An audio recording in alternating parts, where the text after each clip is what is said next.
Hola, empieza Semana Santa. ¿Qué tal si hablamos de la separación iglesia-estado? No dejen de escuchar.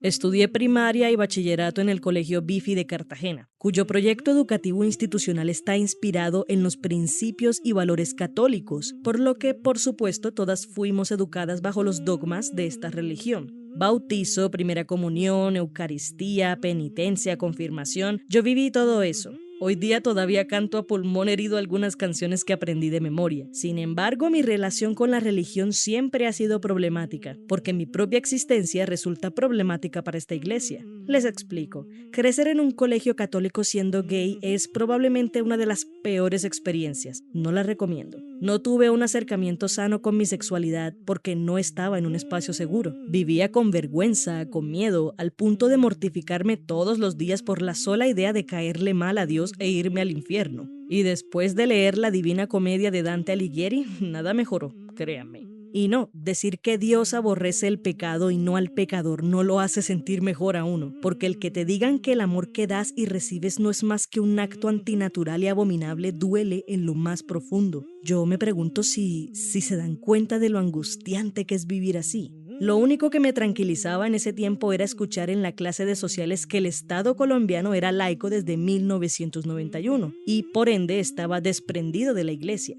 Genial, apenas me gradué me espera un mundo más amable, pensé, y vaya que estaba equivocada. Solo porque está escrito no quiere decir que sea un hecho. Si vivir en contra del dogma católico en una escuela es agotador y desesperanzador, ahora imaginen vivir en un país cuyo ejercicio político todavía se inspira en doctrinas absolutas e incuestionables. Con el dolor de mi alma, prefiero irme a pie.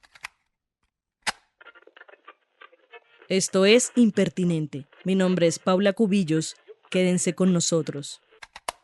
Después de este corto relato queda más que claro que no soy católica. Cumplí con algunos de los 7 sacramentos por pura imposición, no por convicción, porque no me atreví a no hacerlo. En Colombia somos pluralistas en materia religiosa, por lo que no concibo un Estado que imponga a sus ciudadanas y ciudadanos un estilo de vida basado en el dogma de una religión en específico. Y ustedes dirán, pero es que este país ya fue declarado laico en la Constitución de 1991. Sin embargo, como dije al principio, solo porque está escrito no significa que sea una completa realidad. En Impertinente valoramos al máximo estos espacios que nos permiten confirmar que no estamos solos ni solas. Y como yo creo que somos un montón de personas diferentes viviendo historias similares, quise traer un testimonio sumamente interesante a este episodio. Una experiencia de vida con la que sé que muchos y muchas se identificarán. Natalia Genes, nuestro personaje de hoy, también se graduó en el Colegio Bifi en Cartagena. Hoy estudia Derecho en la Universidad de Cartagena y se reconoce como una feminista en constante formación por los derechos sexuales y reproductivos y por la defensa de un Estado laico que proteja a las mujeres en Colombia. Sin embargo, no siempre fue así. Yo asistí a una iglesia cristiana evangélica en donde se adora a Dios Padre y a Jesús Hijo, y el Espíritu Santo es como una especie de maestro o guía ayudador.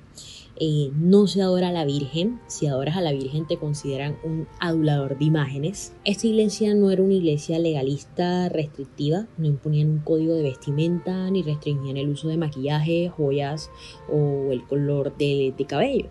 Como a diferencia de otras iglesias y doctrinas en las que sí se restringen este tipo de gustos personales, la iglesia a la que yo asistía no había restricción, respetaban la libertad o el ejercicio de libertad de decidir cómo te veías o cómo ibas vestido a la iglesia. Inicialmente yo asistía con mis papás. Como es de costumbre, papá y mamá imponen una religión y unas creencias, y ahí viene el primer problema con las iglesias, y es la imposición de una religión a los niños y a las niñas. Yo tenía 10 años en ese momento y no me molestaba el asistir, no lo veía como una carga, porque en ese momento en el que mis padres me empiezan a llevar a esta iglesia, yo hice muchas amigas y amigas de mi edad. Entonces me sentía cómoda porque el domingo era un día de encuentro con mis amigos y amigas. Aclaro que no quiero que crean que este es un episodio que va en contra de la religión, porque no es así. Creo que todos y todas tenemos derecho a creer en algo que nos ayude a construir quienes somos y a vivir en comunidad. Sin embargo, también tenemos derecho a cuestionar aquello en lo que creemos, sobre todo si sentimos que nos está restringiendo de cosas que no comprendemos o compartimos. Este fue el caso de Natalia y le tomó años darse cuenta. Yo en ese tiempo escuchaba música en inglés, mucho Disney Channel y High School Musical y todo este tipo de música que estaba de moda en ese momento. Y mis padres me empiezan a restringir esta música. Y entonces mi mamá me decía, no puedes escuchar esta música porque eso es del diablo, eso no le agrada a Dios. Yo era como, pero si esa música no dice nada malo, ¿por qué no le agradaría a Dios que yo la escuche? También me acuerdo yo que yo estaba obsesionada con las películas de Crepúsculo y mi mamá me decía, no, es que no puedes ver esas películas porque eso no es de Dios, eso es de vampiros y eso no le agrada a Dios. Y yo era como, oye, pero si es una historia de amor, ¿qué daño le estoy haciendo a Dios? ¿Qué daño le estoy haciendo a la religión? O sea, pero que esto está mal, esto está raro. Entonces ahí empiezan mis primeros cuestionamientos. Pasaban los años y acompañado de los años aumentaba el nivel de complejidad de mis cuestionamientos. Ya mis cuestionamientos no eran tipo de la música, las películas, ya se iban a cosas un poco más serias. Entonces, cuando yo entro a la universidad, me enfrento al mundo universitario, un mundo muy liberal, en una universidad pública, y allí es donde yo me golpeo con el mundo y conozco otras realidades, conozco otras verdades, y ya empiezo a cuestionar absolutamente todo. No creo que se le dé el suficiente crédito a la universidad como un espacio que nos demuestra lo diverso que es este mundo. Cuando fui a la inducción de la carrera, un profesor nos dijo que no subestimáramos el sentido universal de este lugar, porque es en la universidad donde uno se da cuenta que hay un sinfín de realidades que confluyen en lo que llamamos sociedad. Ahí es donde la mayoría nos deconstruimos y reconstruimos, y donde los golpes de realidad nos empiezan a dar más duro. Acá en Cartagena es muy famoso un pastor, es el pastor más conocido acá en la ciudad de Cartagena, un pastor cristiano que se llama Miguel Arrazola. Él es un pastor muy famoso por hacer proselitismo político y por captar los votos de sus feligreses, de los feligreses de su iglesia. Entonces este hombre lanza una cantidad de opiniones terribles, sectarias, clasistas, homofóbicas. Y en ese momento estábamos en plena campaña, recuerdo. Él lanzó un comentario que yo rechacé inmediatamente y me pronuncié en mi perfil de Facebook respecto al tema. Y por ese comentario en la iglesia me llamaron la atención. Entonces me dijeron, no, vas a estar en disciplina por determinado tiempo porque tus comentarios en Facebook quieren decir que tú no respetas la autoridad que Dios impuso. El siervo Arrazola es un hombre de Dios y las personas de Dios no pueden estar en contra de lo que ese siervo está diciendo. Y yo es como, ¿qué es esto? ¿Qué es esta locura? ¿Qué es esta secta? En donde ni siquiera puedo ser libre de decir un comentario o expresar una opinión respetuosa respecto a algo que este hombre que dice ser de Dios está haciendo mal. Entonces, esto para mí fue un antes y un después. Yo vi con mucho desagrado esto que me decían en mi iglesia. Estaban coartando mi derecho a la libre expresión, estaban coartando mis opiniones respetuosas y sin justificación, porque básicamente no tenían justificación. Eventualmente, Natalia Genes se alejaría de la iglesia y empezaría a defender con más fervor los derechos humanos y el concepto de un Estado laico. En este ejercicio de reconocimiento y lucha son varios los contrastes a tener en cuenta, así como los pequeños pasos que nos han ido encaminando a una realidad más cercana a lo que dice la Constitución de 1991. La formación que históricamente hemos recibido nosotros y nosotras, que han recibido nuestros papás y nuestras mamás, nuestros abuelos y nuestras abuelas, ha sido una educación totalmente cristiana católica más que todo, y no podemos desligar esa formación, esas creencias infundadas. Sí se puede decir que rigen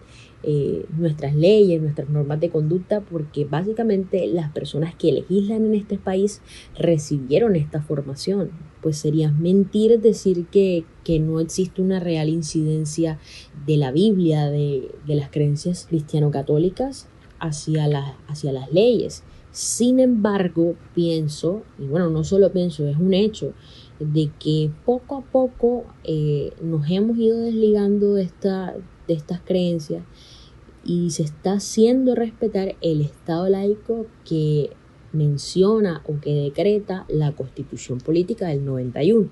El ejemplo que mejor ilustra esto es el reciente fallo de la Corte, la sentencia que despenaliza el aborto hasta la semana 24. Esta es la mejor prueba porque ese fallo de la Corte es quizás la decisión más anticristiana que ha tomado la Corte Constitucional, y esto es un abrebocas de que en Colombia se respetan los derechos por encima de cualquier credo, de cualquier dogma, de cualquier religión. Sin duda, el fallo sobre el aborto que tuvo lugar el 21 de febrero de este año hizo historia, lo cual puede hacer que hoy nos preguntemos si con esto la política y la religión quedan irremediablemente divorciadas. Bueno, no tiene que ser así. De hecho, la organización Católicas por el Derecho a Decidir nos demuestra que estas luchas políticas también se pueden dar desde prácticas de vida religiosa, que el cuestionamiento no tiene por qué llevarnos siempre al alejamiento de las creencias individuales. Católicas por el Derecho a Decidir somos una organización feminista. Hacemos parte del movimiento social de mujeres en Colombia y además de una red latinoamericana y del Caribe con presencia en 12 países de la región. Somos un movimiento autónomo de feministas comprometidas con la defensa de los derechos de las mujeres, especialmente los que se refieren a la sexualidad y a la reproducción humana y a una vida libre de violencias y sin discriminación. Estamos escuchando a Sandra Mazo, lingüista, politóloga y directora de Católicas por el Derecho a Decidir en Colombia. Yo decidí hacer parte de Católicas por el Derecho a Decidir hace 20 años y sigo acá porque estoy convencida de la importancia de esta apuesta como organización feminista Católicas. Nosotros y nosotras somos un país mayoritariamente católico. Aún persisten muchas creencias y espiritualidades y tienen influencia en la vida de las personas, pero desafortunadamente también nos hemos dado cuenta que muchas de esas influencias se traducen en injerencias indebidas frente a asuntos como los derechos sexuales y los derechos reproductivos, los derechos de las mujeres, y esto se expresa en prejuicios, en estigmas que reproducen la discriminación, la desigualdad y múltiples violencias de género.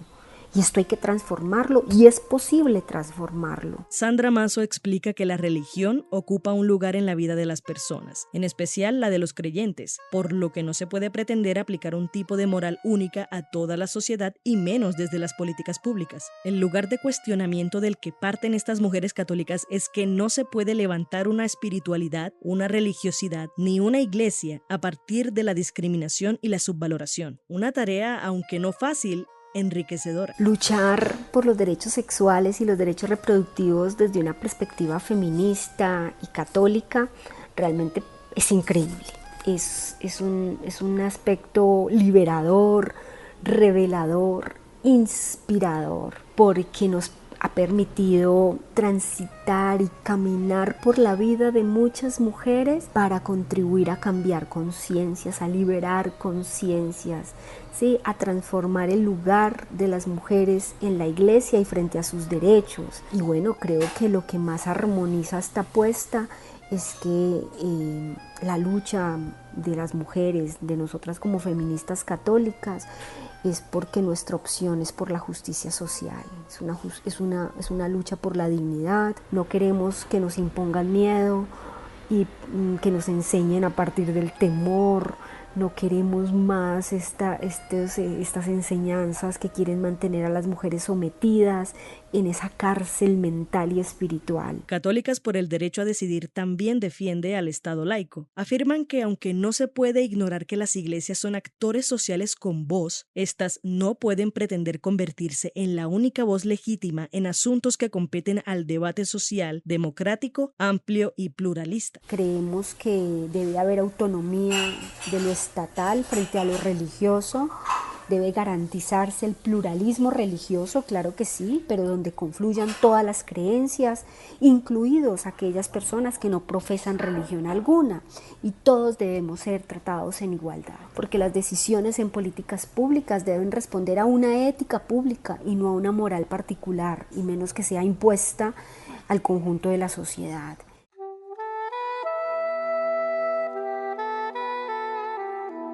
Yo creo que Sandra Mazo y Natalia Genes han dado en el clavo. La invitación es al cuestionamiento y la construcción a partir de ello. Y no crean, yo entiendo el miedo que puede causar poner en duda aspectos de una religión, que la sola idea de la herejía y la posterior penitencia son suficientes para mantener a alguien en silencio, pero historias como la de Natalia se ven en todas partes y se hace más necesario que nunca sentarnos y conversar sobre ello, sobre todo entre jóvenes y sobre todo cuando existen estas nuevas formas de concebir nuestra práctica espiritual, como lo es Católicas por el Derecho a Decidir. Valoro mucho la oportunidad de contar con este tipo de testimonios en Impertinente, además de la realidad que nos ofrece Sandra Mazo. Tenemos que seguir construyendo sociedad. Si gustan y lo ven posible, en esta Semana Santa, atrévanse a cuestionar aquello que no les convence del todo, que vive ahí como una espinita en el ojo y les impide sentirse en paz con sus creencias. Somos seres humanos, por favor, no tenemos todas las respuestas. Es por eso que pasamos la vida entera tratando de encontrarlas. Y en lo que concierne a la separación iglesia-estado, empecemos por no olvidar que este mundo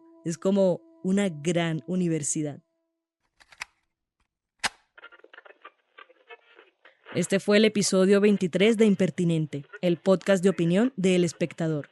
Si quieres escuchar más, entra a www.elespectador.com o a tu plataforma de streaming favorita. Agradecemos a Natalia Genes por su testimonio. Pueden seguirla en Twitter como @toofancyforyourshit. Siempre está dispuesta a conversar. Agradecemos también a Sandra Mazo por su participación y su aporte a esta lucha. Síganla en Twitter como @sandramazo1. La producción y edición estuvieron a cargo de Paula Cubillos.